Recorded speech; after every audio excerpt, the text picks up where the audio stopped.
আজকে আমি অন্য দেশের একটা রান্না তোমাদেরকে শেয়ার করব আমার হাজবেন্ডের অনুরোধে। আমি অনেকবারই তাকে করে খাইয়েছি, খুব ভালো লেগেছে ওনার, আমার কাছেই খেয়েছেন আমার হাতে।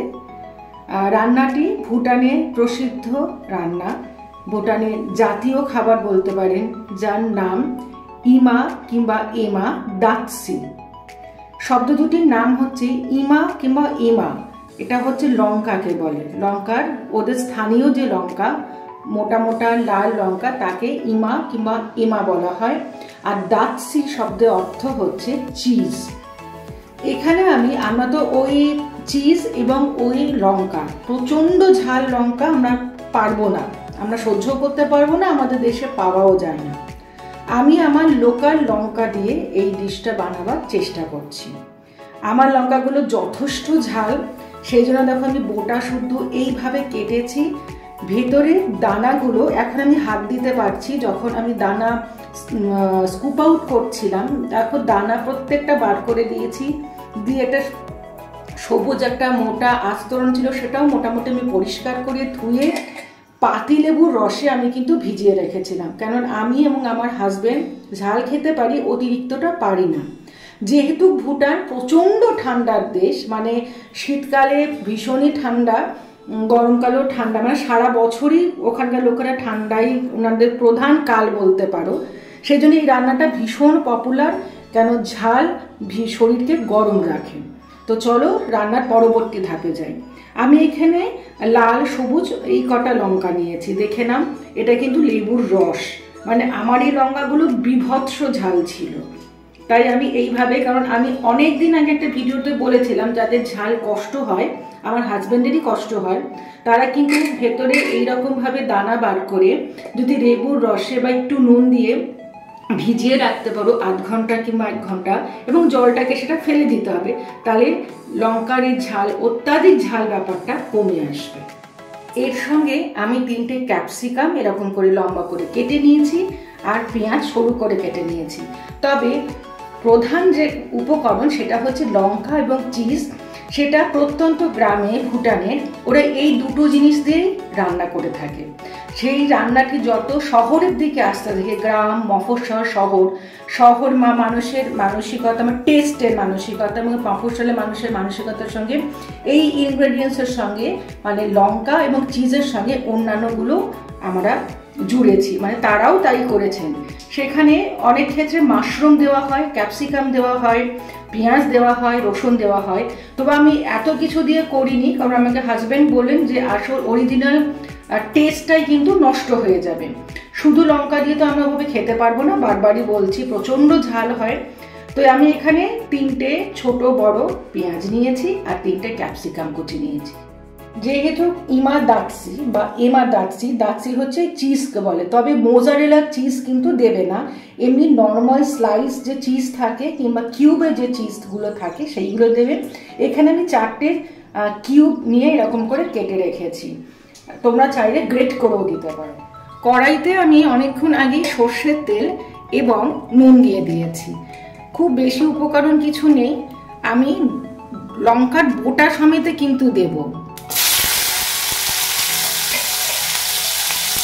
আমি যখন দানাগুলোকে বার করছিলাম আমার হাত ভীষণভাবে জ্বলছিল, মানে আমার এই লঙ্কাগুলো বীভৎস ঝাল, তাই আমি চেষ্টা করেছি সমস্তটা বার করে দিয়ে লেবু রসে চুবিয়ে রাখতে।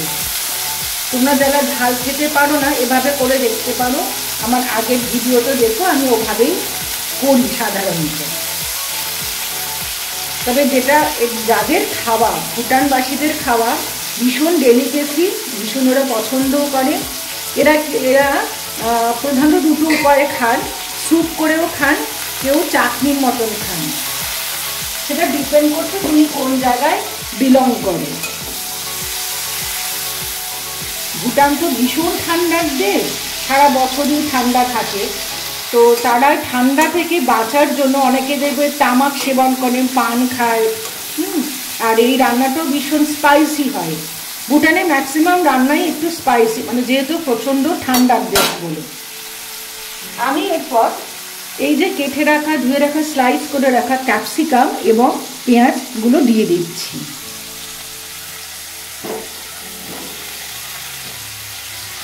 খেতে কিন্তু বন্ধুরা ভীষণ উপাদেয় হয়। যদিও আমাদের এখন খুব একটা ঠান্ডা নেই, তবু আমরা কিন্তু এটা খেতে পারি। কেউ চাইলে স্যুপের মতো খেতে পারো, কেউ চাইলে আচার মতো খেতে পারো। এরা প্রতিটা রান্নায় মানে প্রতিটা খাবারের সঙ্গে ভুটানবাসীরা এই জিনিসটা খেয়ে থাকেন, যারা আচারভাবে খান আর কি। আমি এটাকে একটু নাড়াচাড়া করার পর ঢাকা দিয়ে দেবো। পেঁয়াজ এবং ক্যাপসিকাম একটু সেদ্ধ হবে, তাতে করে পেঁয়াজের রসটাও বেরোবে, এক্সট্রা ঝালটা কিন্তু অতটা লাগবে না।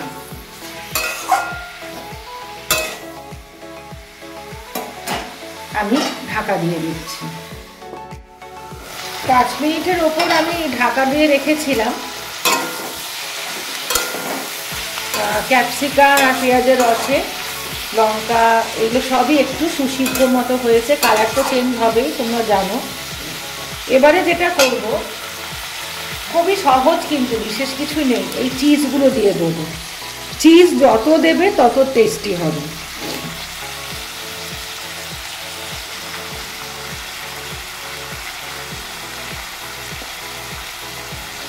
এটা অনেক চ্যানেলে অনেক রকমভাবেই দেখাচ্ছে, বহু প্রচলিত রান্না। আমি তোমাদের দাদার অনুরোধে বা আমার হাজবেন্ডের অনুরোধে তোমাদের দেখালাম।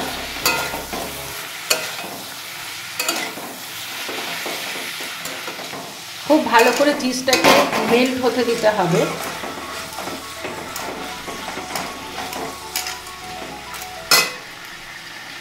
এবারে যেটা করব, অল্প একটু জল আমি এর মধ্যে দিয়ে দেবো।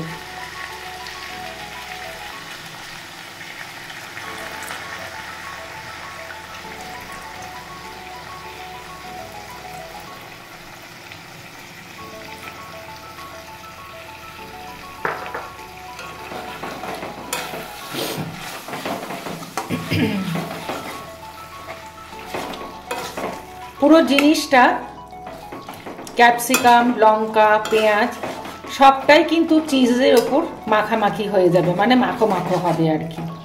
যারা স্যুপ হিসেবে খায় তারা অনেক সময় জলটা একটু বেশি দেয়, কিন্তু আমরা দুজনে মানে চাটনি হিসেবে খুব প্রেফার করি আর কি। দেখো কিরকম গলে গেছে।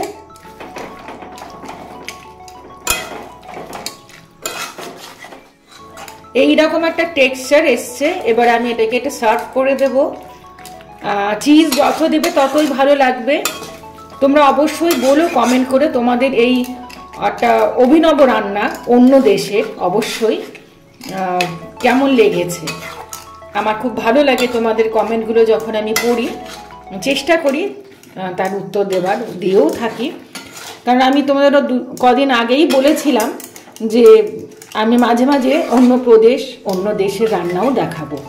তো তৈরি হয়ে গেল ভুটানের প্রসিদ্ধ এবং জাতীয় খাবার ইমা দাতসি।